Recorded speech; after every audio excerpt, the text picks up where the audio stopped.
வாசன் அவர்கள் ரீசெண்டா மஞ்சள் வீரன் படத்துல இருந்து நீக்கப்பட்டதா அந்த படத்தோட டைரக்டரான செல்லம் அவர்கள் ஒரு அதிர்ச்சியான விஷயத்த சொல்லியிருந்தாரு. அதை பார்த்துட்டு ஏன் டிடிஎஃப் வாசனை நீக்குனீங்க, இது அவருக்கு முதல் படம் தானே, இதுக்கான அவர் பல கனவோட தானே இந்த படத்துக்குள்ள வந்தாரு அப்படின்னு பல கேள்விகள் கேட்கப்பட்ட நிலையில செல்லம் அவர்கள் டிடிஎஃப் வாசனால எங்களுக்கு பல கோடி நஷ்டம் அப்படின்ற மாதிரியும் அவரு ஷூட்டிங்க்கு வரவே மாட்டாரு அப்படின்னு பல குற்றச்சாட்டுகளை சொல்லியிருக்காரு. அதை பார்த்துட்டு டிடிஎஃப் ரசிகர்கள் வாசன் அவர்கள் கிட்ட ஏன் இப்படி பண்றீங்க, படத்துல ஒழுங்கா நடிக்க மாட்டீங்களா அப்படின்னு கேட்டுட்டு வந்துட்டு இருக்காங்க.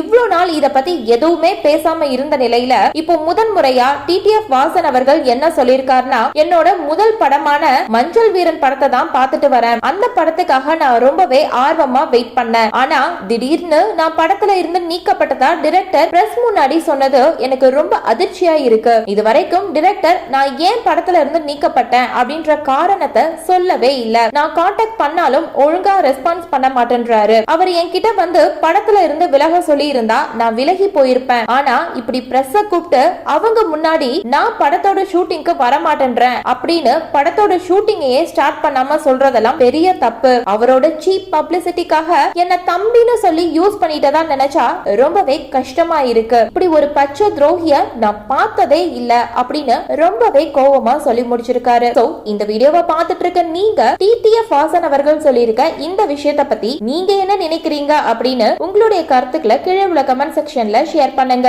மேலும் இது போன்ற பல முக்கியமான செய்திகளை தெரிஞ்சுக்க நம்ம சேனலை மறக்காம சப்ஸ்கிரைப்